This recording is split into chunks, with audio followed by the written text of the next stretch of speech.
ዛሬ የምናየው ላቭ አታክ የተሰኘ ምርጥ የፍቅር ፊልም ነው። ምክንያቱም ይሄ ልጅ ከክላስ አንደኛ በመውጣት የምትበልጠውን ልጅ ለመቅደም ሲል ፍቅር አስይዞ የእሷን ማርክ ማስቀነስ ይፈልጋል። ይህ ሀሳቡ ተሳክቶለት አንደኛ ይወጣል አይወጣም የሚለውን አብረን የምናየው ይሆናል። ቻናሉን ሰብስክራይብ፣ ቪዲዮውን ደግሞ ላይክ በማድረግ ጀምሩት። ታሪኩ የሚጀምረው ሲዮንግ ጁን ክላስ ውስጥ ተቀምጦ ነው። አባቱ በጣም ትልቅ ቢዝነስማንና ባለሀብት ነው። የፈለገውን ያክል ብር እንዲወስድ ፈቅዶለታል። ሲዮንግ የፈለገውን ያክል ብር ማውጣት ይችላል። ነገር ግን ክላስ ውስጥ የግድ አንደኛ መውጣት ይኖርበታል።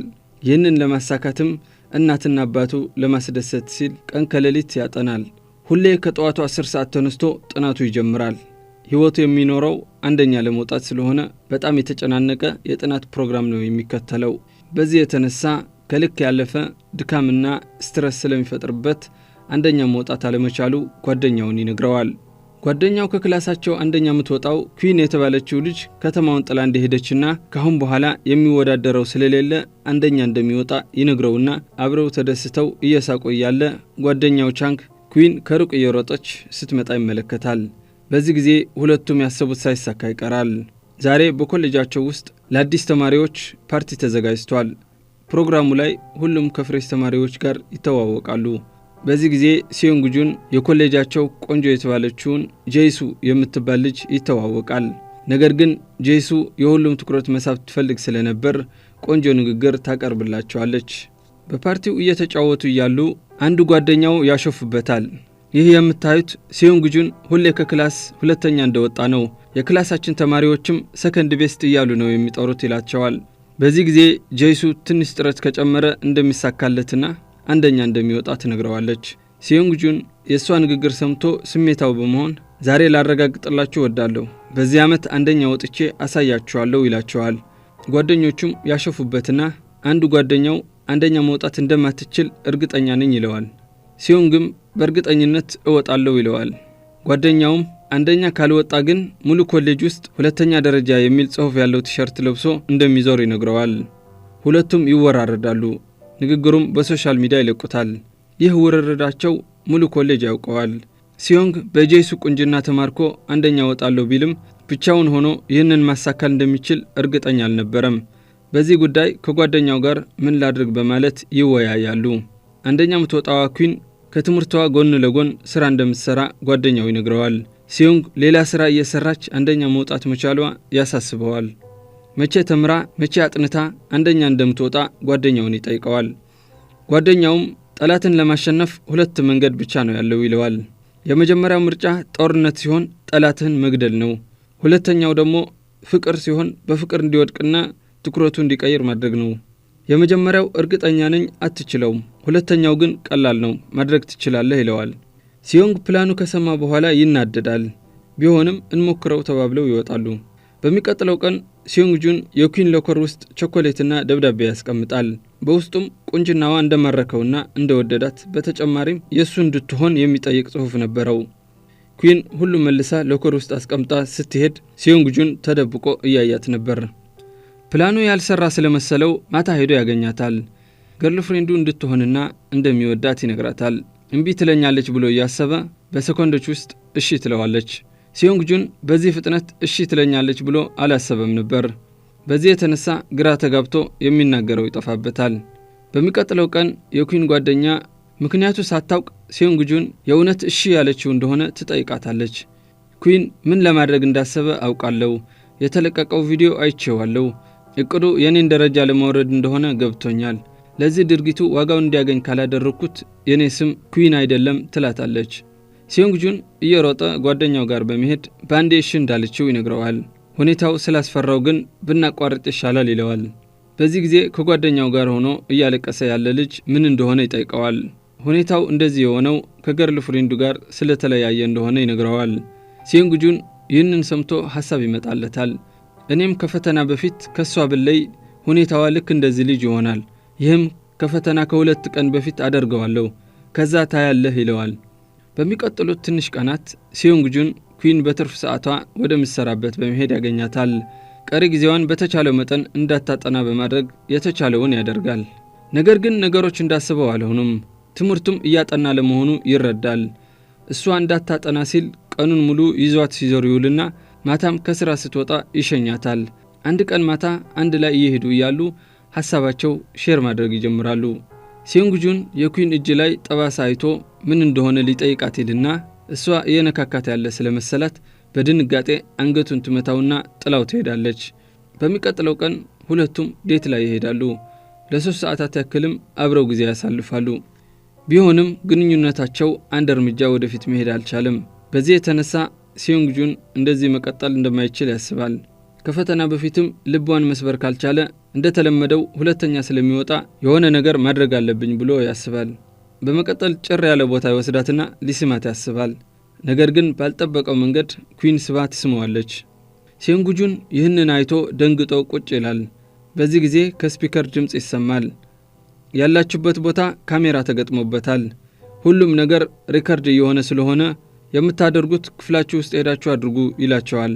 ይህ ሰምተው ሁለቱም ወጥተው እየሄዱ እያሉ ኩዊን ኖርማል ነበረች። ሲዮንግጁን ግን ድንጋጤው መቆጣጠር አልቻለም። በመሃል ኩዊን ይደወልላትና አያቷ ሆስፒታል እንደገቡ ይነገራታል። እሷም ባስ ይዛ ለመሄድ ታስባለች። ሲዮንግጁን እኔ ጋር መኪና አለ እሸኝሻለሁ ይላትና አብረው ሆስፒታል ይሄዳሉ።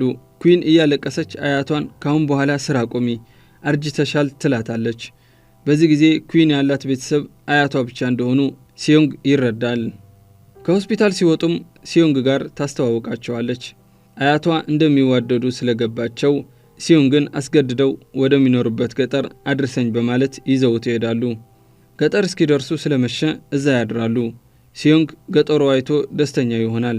በሚቀጥለው ቀን ከጠዋቱ 12 ሰዓት ተነስቶ እናያለን። ሁሌ የሚነሳው 10 ሰዓት ነበር። ትንሽ እረፍት ስላገኘ ደስ ብሎታል። ቁርስ እየበሉ እያሉ ለኩዊን ትንሽ ቀናት መቆየት እንደሚችል ይጠይቃታል። ኩዊን አይሆንም ቤት ተመልሰ ሂድ ትለዋለች። በመሃል አያቷ ይመጡና የፈለገውን ያክል መቆየት እንደሚችል ይነግሩታል። ከዚህ በኋላ ሶስቱም ገበያ ይሄዳሉ። ሲዮንግ ከኩዊን ጀርባ ተቀምጦ ሳይክል ያስነዳታል። እንደዚህ ያሉ ገጠሩን እንዳለ ይዞራሉ። ሲዮንግ የተወሰነ ማስታወሻም በፎቶ ይዛል። ኩዊን ተደብቃ ከጀርባው ፎቶ ታነሳዋለች። ከጎኗ እንደተቀመጠ ዛሬ ከጀርባ ተቀምጠህ እኔ እንድነዳ አድርገኛል ትለዋለች። እሱም መንዳት ስለማይችል እንደሆነ ይነግራታል። እናትና አባቴ ከትምህርት ውጪ ሌላ እንድማር አይፈቅዱልኝም። በዚህ የተነሳ ሁሌ ጭንቀት ውስጥ ነው የምኖረው። አሁን ግን እዚህ ገጠር ከመጣው በኋላ እዚህ ያለው መረጋጋት አይቼ ደስ ብሎኛል። ካሁን በኋላ እዚህ መኖር ነው የምፈልገው ይላታል። እሷ ግን ተቃራኒ ነበር ፍላጎቷ። እኔ ከዚህ ገጠር ለመውጣት ነው እየተማርኩኝ የምሰራው፣ ከተማ ሄጄ ነው መኖር የምፈልገው ትለዋለች። በሚቀጥለው ቀን አያቷ ሲዮንግን በጣም ያደንቁታል። እናም እንደዚህ ይሉታል፣ ልጄ ሁለተኛ መውጣት ትንሽ ነገር እንዳይመስልህ። ሁለተኛ ደረጃን ለመያዝ የሚመኙም በጣም ብዙ ተማሪዎች ይኖራሉ። ቢሆንም ሁለተኛ መውጣት ያቀታቸዋል በማለት ይነግሩትና እጁ ላይ ብር ይሰጡታል። ከዚህ በኋላ ሲዮንግ ተመልሶ ከተማ ይመጣና ኩዊን ለመፈለግ እየሄደ ያለ የኮሌጃቸው ቆንጆ ጄይሱ የተባለች ልጅ ትጠራዋለች። ሰሞኑ የት ጠፍተህ ነው? ከዛች ጎበዝ ተማሪ ጋር አብራችሁ አይደላችሁማ? ምክንያቱም የሁለታችሁ ፕሮፋይል ፒክቸር ተመሳሳይ ቦታ ላይ የተነሳችሁት ነው ትለዋለች። ሲዮንግ በመሃላቸው ምንም እንደሌለ እየነገራት ኩዊን ከኋላ ትመጣለች። እሷም ልክ ነው በመሃላችን ምንም የለም ትላታለች። ከሄደች በኋላ ሲዮንግ ለኩዊን እረፍት እንደሚያስፈልጋት ይነግራትና ተመልሶ ቤት ይሄዳል።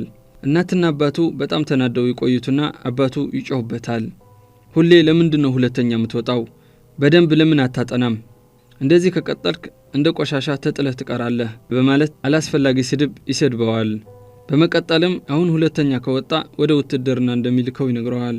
በዚህ ተጨንቆ ያለ በሚቀጥለው ቀን ጓደኛውን ያገኘዋል። ጓደኛው ካንግ ፋይናል ፈተና ሊመጣ እንደሆነ ይነግረዋል። አሁን ፕላኑ መቋጫ ማግኘት አለበት። ጓደኛው ልቧ አሁን መሰበር እንዳለበት ይነግረዋል። ሲዮንግ ንግግሩ አልተመቸውም። ከሷ ጋር አልጣላም ካለው በኋላ ኩዊንን ለማግኘት ይሄዳል። እንዳገኛት ኩዊን ከዚህ በኋላ መለያየት አለብን ትለዋለች። ሲዮንግ ለምን ይላታል። እሷም አንተ ለኔ ትክክል አይደለህም ትለዋለች። በዚህ ሰዓት ሲዮንግ ልቡ ይነካል። ክላስ ገብቶም ቀኑን ሙሉ ሲያፈጥባት ይውላል። ከክላስ እንደወጣ ያገኛትና ሊያናግራት ይፈልጋል።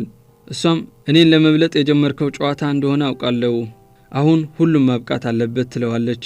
ሲዮንግ ያልሽው ልክ ነው፣ መጀመሪያ ያሰብኩት እንደዛ ነበር፣ ምክንያቱም በተደጋጋሚ ሁለተኛ መውጣት ሰልችቶኝ ስለነበር ነው ይላታል። እሷም ምንድነው ችግርህ? አንደኛ ለመውጣት እንደዚህ የምትጣደፈው ለምንድነው? እንደኔ ብድር የለ የብር ጥረትም የለ ወይም እኔን የሚያስፈልገኝ ያክል ስኮላርሺፕ እንኳን አያስፈልግህም። አንደኛ ለምን መውጣት ትፈልጋለህ ትለዋለች። ሲዮንግ ይህ የብር ጉዳይ ሳይሆን የቤተሰብ ጉዳይ መሆኑ ይነግራታል። ኩዊን ጥላው ትሄዳለች። ቀጥሎ የተወሰኑ ቀናት ያልፋሉ። የፈተና ውጤት መጥቷል። ሲዮንግ ለመጀመሪያ ጊዜ አንደኛ ሆኗል። ለዚህም ሁሉም ያደንቁታል። ቆንጆዋ ልጅ ጄሱ መጥታ እንኳን ደስ አለህ ትለዋለች። በመቀጠልም ነግሬህ ያልነበር ትንሽ ጥረት ጨምረህ ካጠናህ ይሳካልሃል፣ ስላደረከው ደስ ብሎኛል ትለዋለች። ሲዮንግ ግን ስሜቱ ልክ አይደለም። በጣም አዝኗል። ምክንያቱም ኩዊን ወድቃለች። ይህንን ስሜቱ አይታ ጄሱ ትናደዳለች። ሲዮንግ በደንብ ሊያዳምጣት ባለመቻሉ አኩርፋ ትሄዳለች። ቀጥለን ሲዮንግ አንደኛ ስለወጣ ቤት ለግብዣ እናትና አባቱ ጋር ለራት ግብዣ መጥቷል። እናቱ በውጤቱ በጣም ደስ ብሏታል። አባቱ ግን አንደኛ ስለወጣ ሌላ ነገር የተፈጠረ አታስመስል፣ ይህ ምንም ማለት አይደለም፣ አየር ላይ ባትንሳፈፍ ጥሩ ነው፣ አሁንም ያው ነህ ይለዋል። ሲዮንግ ከብዙ ዓመታት በኋላ አንደኛ ወጥቶም የቤቱ ስሜት ሊቀየር ባለመቻሉ በጣም ያዝናል። የፈለገውን ቢያደርግ አባቱን ማስደሰት እንደማይችል ገብቶታል። በዚህ የተነሳ ሰዓቱ፣ ካርዱና ሌሎች ዕቃዎች አስቀምጦ አባቱን ሁለተኛ መውጣትም ትልቅ ነገር ነው፣ ሰዎች የኔ ደረጃ ለማግኘት ብዙ ይለፋሉ፣ እኔ ባለሁበት ደረጃ ደስተኛ ነኝ ይለውና ጥሎት ይወጣል። ከዚህ በኋላ ተመልሶ ገጠር ይሄዳል። አያቷ ጋር የሰጡት ብር ይመልስላቸውና በጣም ያለቅሳል። ከኩዊን ጋር ተገናኝተው ብዙ ያወራሉ። ሲዮንግ ሌሊቱ እዛው ያሳልፋል። በሚቀጥለው ቀን ሳይክል መንዳት ታስተምረዋለች። ከቀናት በኋላ ሲዮንግ ከቤት ወጥቶ ብቻውን መኖር ይጀምራል። ትምህርት ቤት በመኪና ሳይሆን በሳይክል ይመጣል። በህይወቱ ምንም አይነት ጫና ስለሌለ በጣም ደስተኛ ይሆናል። ኩዊን ለዴት ቢጠይቃትም አሁንም ትጠረጥረዋለች። ቀጥሎ ሲዮንግ ሁሉም ተማሪ ፊት ወጥቶ ኩዊን አፈቅርሻለሁ የሚል ጽሑፍ ያለበት ቲሸርት ለብሶ ይደንሳል።